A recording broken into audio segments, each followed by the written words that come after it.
청년층 표심은 진보정당에 유리하다는 고정관념을 깬 지난 4.7 재보선 결과로 이번 대선에서도 2030 표심이 어디로 향하느냐에 따라 선거 결과가 요동칠 수 있어 캐스팅 보트가 된 이 세대를 잡기 위한 후보들의 경쟁이 치열해지고 있다. 이재명 더불어민주당 후보는 오는 12일부터 전국 8개 권역을 도는 민생 행보에 나설 예정인데 2030 청년층과의 교감에 방점을 찍고 버스 내 스튜디오에서 MZ세대와 대화하는 맞아요 토크를 진행할 예정이며 현대자동차 캐스퍼 차량에서 캠핑하면서 젊은이들과 소통하는 영심 캠핑도 진행할 계획으로 전해지고 있다. 또 이 후보는 2030 세대에 관심이 높은 가상자산과 주식시장에도 투자자에 유리한 환경을 조성하고자 연 250만 원을 초과하는 가상자산 소득에 세율 20%를 적용해 과세하려는 정부 방침과 달리 과세를 2024 한국거래소를 찾은 자리에선 공매도를 꼬집어 애초부터 기울어진 운동장이란 비판이 적지 않아 이를 바로 잡기 위한 노력이 절실하다며 소액 투자자 보호를 강조하는 모습을 보였다. 특히 그는 청년층 중에서도 20대 남성 표심을 의식한 듯 지난 8일 선대위회 직후엔 2030 남자들이 펜코에 모여서 홍준표 국민의힘 의원을 지지한 이유란 그를 일독하자고 지도부에 권한 데 이어 9일에는 자신의 페이스북을 통해 여성가족부를 평등가족부나 성평등가족부로 바꾸고 일부 기능을 조정하는 방안을 제안한다. 여성이란 이유로 차별받아선 안 되는 것처럼 남성이란 이유로 차별받는 것도 옳지 않다고 입장을 내놓기도 했다. 다만 여가부 관련 발언으로 자칫 여성표를 놓칠까 우려한 듯 이 후보는 성별 임금 공시제 도입 등을 통해 공공기관과 사기업에서 성별 임금 격차를 해소해갈 수 있도록 노력하겠다. 채용에서의 성차별도 시급히 개선해 여성 청년들이 사회에 진입하는 단계에서 차별당하지 않도록 국가 차원의 관리 감독을 강화해야 한다고도 역설했는데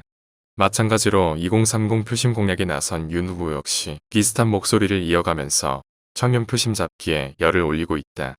이 후보가 제안한 성평등가족부 제안의 경우 윤 후보는 이미 지난달 21일 여가부를 양성평등가족부로 개편하고 관련 업무와 예산을 재조정했다고 먼저 공략한 바 있는데 여가부가 양성평등 기능을 제대로 수행하지 못하고 남성을 잠재적 범죄자로 취급하는 홍보 등으로 국민들에게 실망감을 안겨줬다며 사실상 이대남 유권자들의 러브콜을 보냈다. 윤 후보가 소속된 국민의힘의 경우 2030 세대로부터 높은 지지를 받았던 홍준표 의원이 지난 5일 당내 경선에서 패한 직후 지난 8일까지 탈당자만 사흘 동안 약 3,000명에 달하고 이 중 75%인 2,200여 명 정도가 2030 세대로 알려져 청년층 표심 잡기에 다급해진 건 여당 후보와 별다를 게 없는 실정인데 그러다 보니 두 후보 차원에 그치지 않고 민주당과 국민의힘까지 2030 세대를 잡기 위한 움직임에 적극 나서고 있다. 실제로 민주당 한병도 국민의힘 추경호 원내수석 부대표는 지난 9일 21대 국회 정치개혁특별위원회 구성과 본회의 의사일정에 합의하면서 현행 만 25세 이상으로 된 피선거권 연령 문제 내용에 대해 논의할 것이라고 밝히며 2030 표심의 러브콜을 보냈고 국민의힘 정희영 의원은 10일 국회 예결회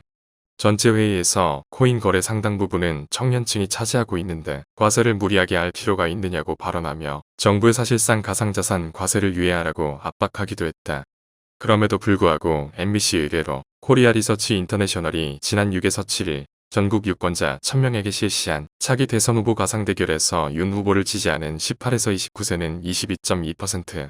이 후보의 경우 20.1%, 30대에선 이 후보가 30.1%, 윤 후보 28%로 접전 양상이 이어지고 있어 2030 세대가 대선 변수로 꼽히고 있는 만큼 비단 가상자산 과세 사안뿐 아니라 앞으로도 이들을 포섭하기 위한 여러 공략이 경쟁적으로 쏟아질 것으로 전망되고 있다.